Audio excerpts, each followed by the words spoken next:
Okay, I agree. The first step is life is a choice. We may not get to choose what we're handed. Like, I didn't have a say or a choice in being born blind or visually impaired.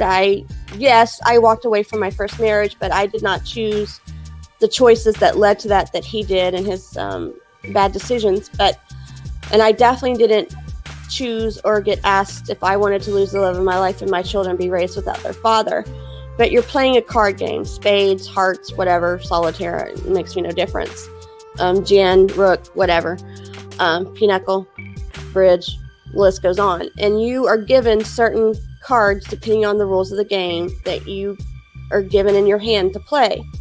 You may not choose those cards, but as hopefully a very skilled card player, you will hopefully strategically choose when to play a card to hopefully aid you in achieving the goal of winning that game or that hand.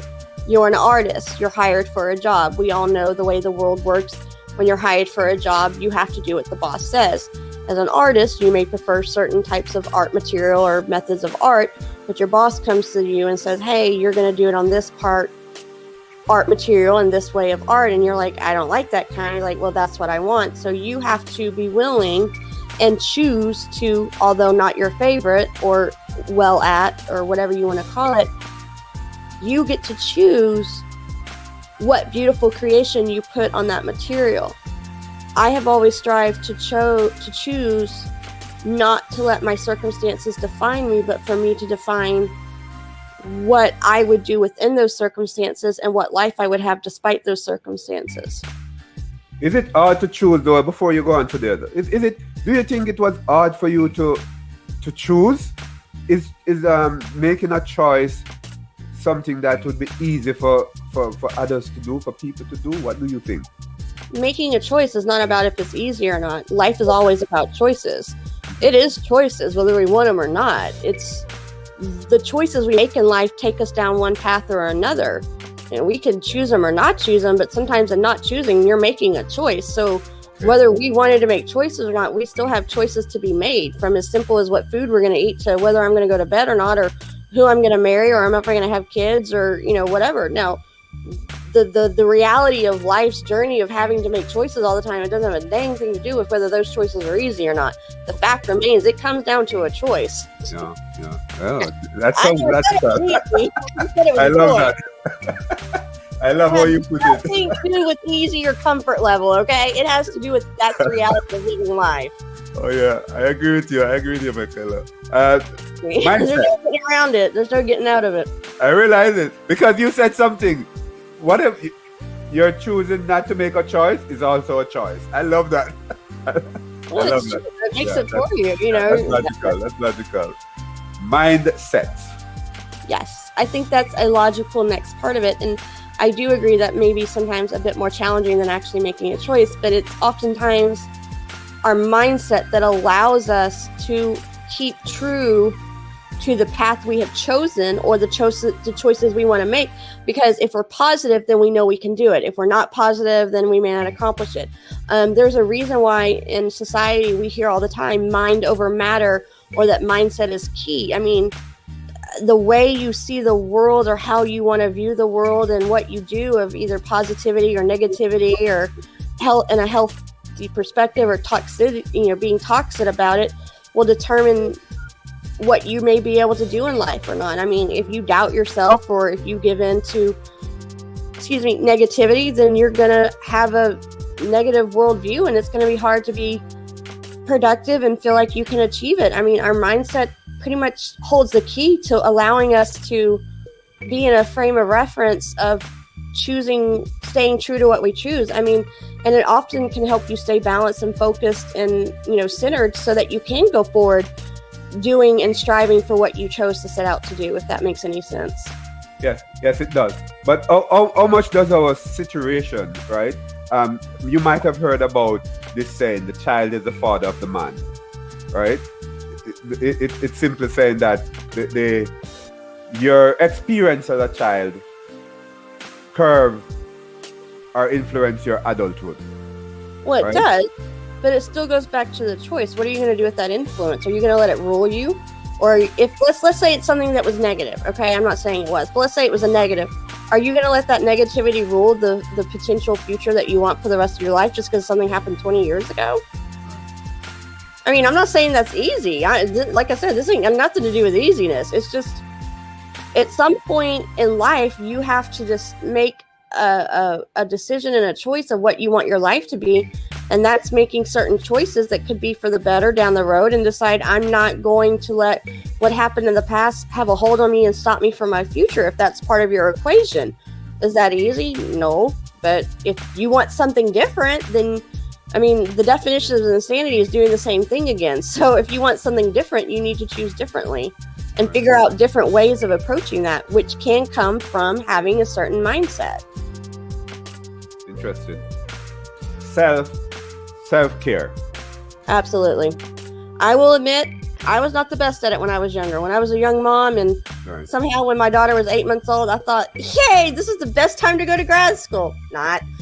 I don't know what got into me on that one, but whatever. I lived to tell, and I'm still here. But I was a mom. My husband was in grad school. We had one child at the time. We ended up having two before it was over and said done with, and I was out of grad school.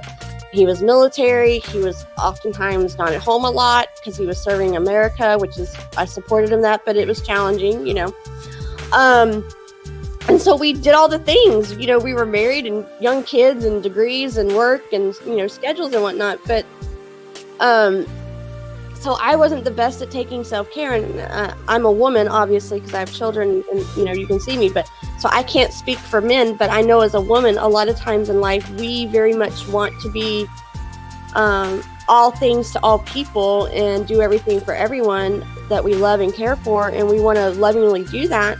And we very often don't maybe carve out time for ourselves or think about our needs so much because we're trying to do all the things, whether it's being a wife or a mom or a daughter or a granddaughter or a grandmother or an aunt or an employee or a colleague or a friend or, fill in the blank, all the hats and all the jobs and all the roles that we're juggling. And then even if we were to give ourselves 5 minutes, sometimes we feel guilty about it because we're thinking about, oh my God, I need to be doing this. I mean, the laundry, the dishes, the kids screaming, and it's like, my husband said, I need this he's like, and so we can't step away. But I think, in society, oftentimes self-care up until probably more trendier times of it's kind of a hot topic right now, that it's gotten a bad rap because it seems selfish when it's really not, because in order to do all the things that we're doing for the ones we love that we want to keep doing, at some point, I like to think of it as we are deep wells filled with water, okay?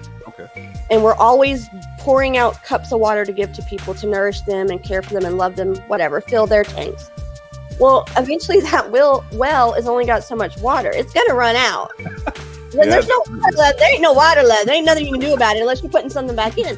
So care is a time and a way to kind of rejuvenate and refuel and replenish what you've been so willingly and lovingly giving out, and so that you're not burnt out. And so that if you take that 5 minutes, now self-care is a very broad topic because it implies anything involving caring for oneself, the needs of the self. Now that can look like very different things because we're very different individuals and we fuel ourselves through very different means. I like to journal, I like to swim, I like to listen to music, I like to hang out with my girlfriend, whatever. Some people may want to do yoga, some people want to meditate, do art, exercise, garden, sports, go running. Now, me personally, you ain't ever going to see me run. That's work.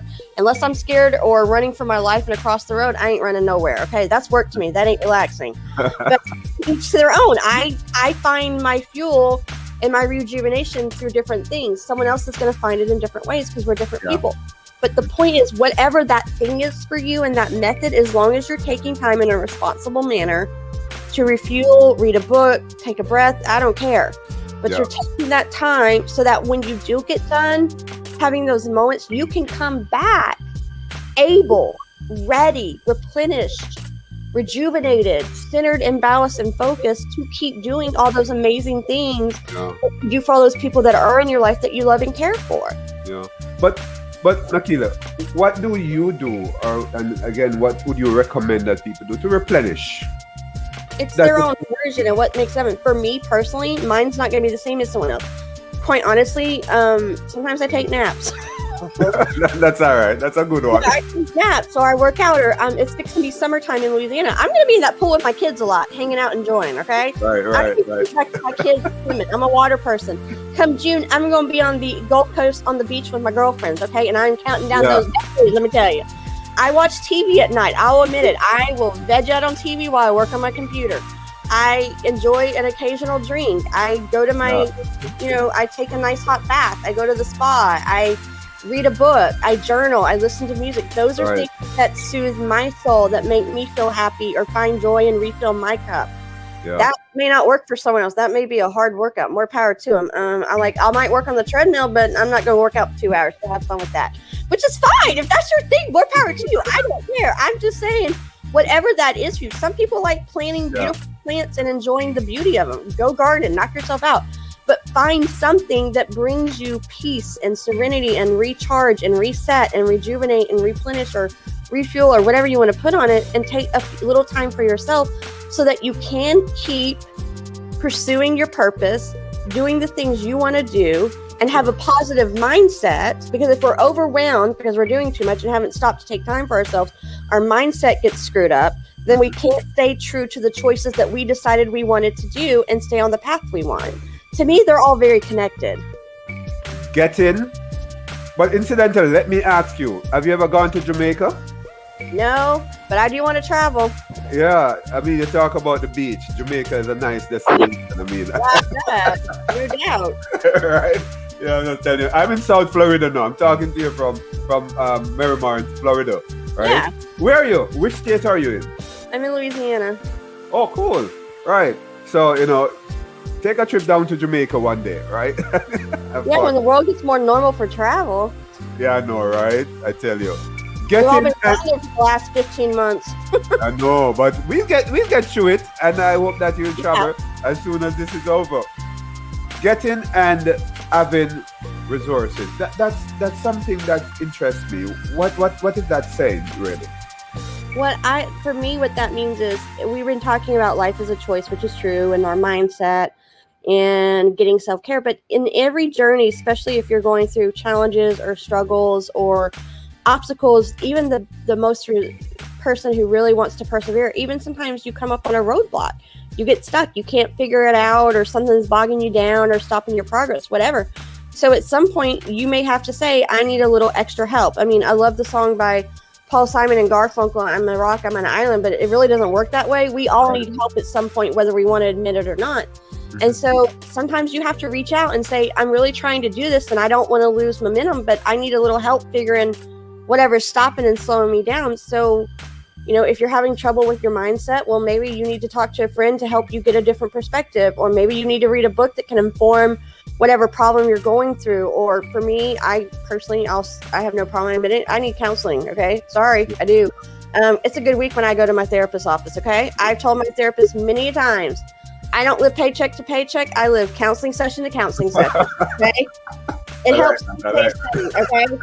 And there's an expression that says, when mama happy, everybody happy. In this household, when mama's sane, everybody's sane. And it's a good day. Okay. Like counseling session to counseling session. So my point is, whatever that is for you, if you're feeling stuck along your journey to trying to keep true to your choices and your mindset so you can pursue your goals and your dreams and your purpose and whatever, get help through whatever. Maybe that's a church, or maybe that's a Bible study, maybe that's a friend or a counselor or whatever, or you need to read a book or come up with someone cracking a plan to come up with a solution to solve whatever that problem is. There's nothing wrong with getting resources from time to time when you come up against something that you're having a roadblock and you're trying to break through to keep going strong. Tell me, what do you do with this information that you're giving? I mean, it's powerful. What you're saying is powerful. I know you're a writer. Yes. But do you have seminars? Do you have workshops? Do you go out there? Yeah, you're on podcast, sharing. That's good as well. But what else do you do with it? Because it's powerful. I haven't gotten there yet. I'm hoping to, aside from podcast, I'm really hoping, and I'm looking into options of trying to, broaden and expand my reach through maybe doing more speaking gigs to a more expanded I mean, podcaster, I don't know how much you get more expanded because depending on how wide the audience is, that's international. It's over, Spotify. Right. And so it's a pretty good medium for doing that. Yeah. Getting on either virtual or eventually maybe physical stages and reaching more people through another avenue, not just one, because usually, having more options is better than not. And then I am working on putting resources together to offer to people to give more information than just simply my message, to hopefully help them in their journeys as well.